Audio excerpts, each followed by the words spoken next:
Garage, everybody. So, we're going to do a shop update today. Unfortunately, the Dodge is not going to make it to Cars and Coffee this weekend. Me and my daughter tried fiddling with it. We scored a carburetor from a very good friend of mine.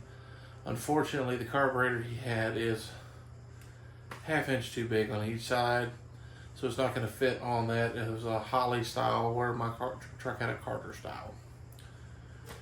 So, I ordered a new one, but it's not going to be until next week, so unfortunately we're going to miss Cars and Coffee with it. But in other news, I got a package today from the great nation of China, or China, as politicians say. And you might ask, Bo, what the hell did you order from China? Well, in case you didn't know, that Buick there that I drive is Chinese. And I am a person who likes his cars complete. Well, over there in China, there's one emblem that's on the car that's for the manufacturer of it. And it looks kind of cool in my opinion. So, I went and ordered it. It took a lot of research and a lot of figuring out, because obviously GM's catalog in the United States is not going to have this part. So it took a whole lot of finding. But I found it. And here it is. On the back of every Chinese-built Buick is this emblem, and it's on the right-hand side. And that stands for SAIC, which is the parent company that actually manufactures these cars for General Motors and Buick. Because you see, over in China, the government controls everything.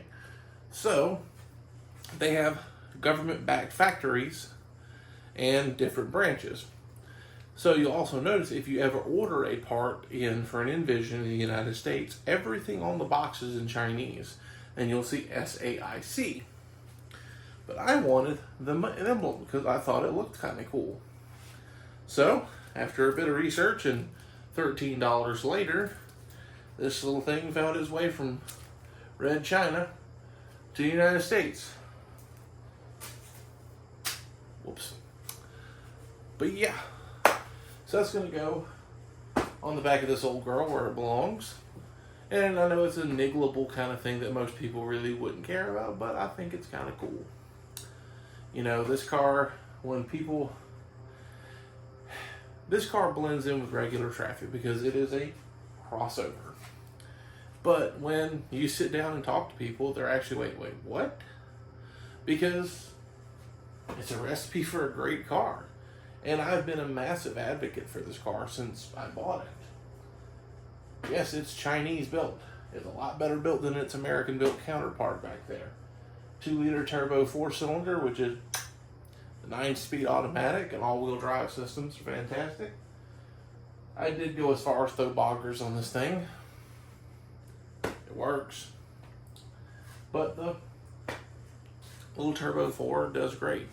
We took it to Gulfport Dragway, ran it. It was 14.2, 14.3, some of that in a quarter mile.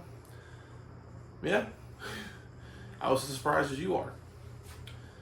It's, honest to God, one of the coolest small SUVs I think on the market, and I'd be willing to argue that point.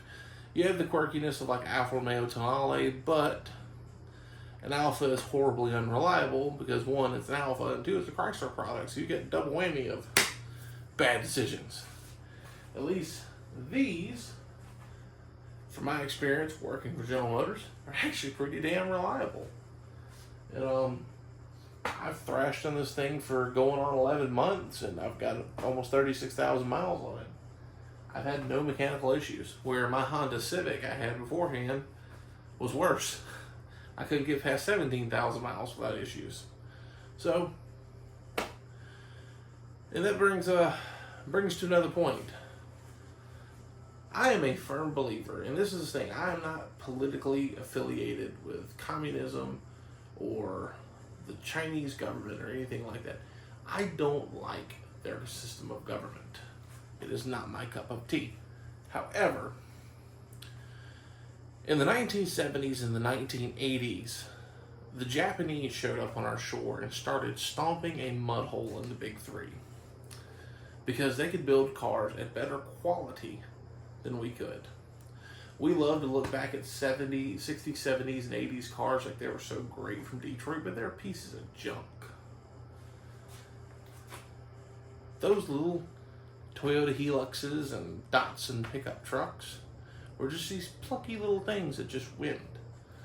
And it gave proof because people got to the point they were sick of buying these cars that couldn't last 100,000 miles and constantly broke down and had horrible gas mileage, and they realized they could buy a car from Datsun or Toyota or Subaru when Subaru came about, and Honda. And they're like, holy crap, I have a car that I can walk outside and it's going to start every damn morning. Hence why in the mid-'80s and all, the big three was really stepping their game up with smaller economy cars and all. But I digress. I firmly believe the Chinese are going to pull the same stunt. And I know what you're saying. How the hell can you say that? You're an American. I said, yeah, but look at the facts. I see what the Chinese build and send here. It's a good car.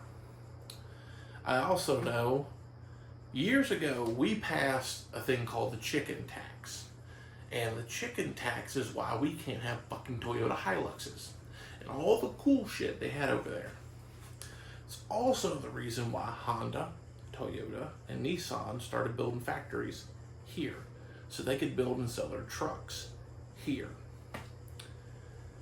The government's going to put a tariff, or at least they're saying they're going to put a huge tariff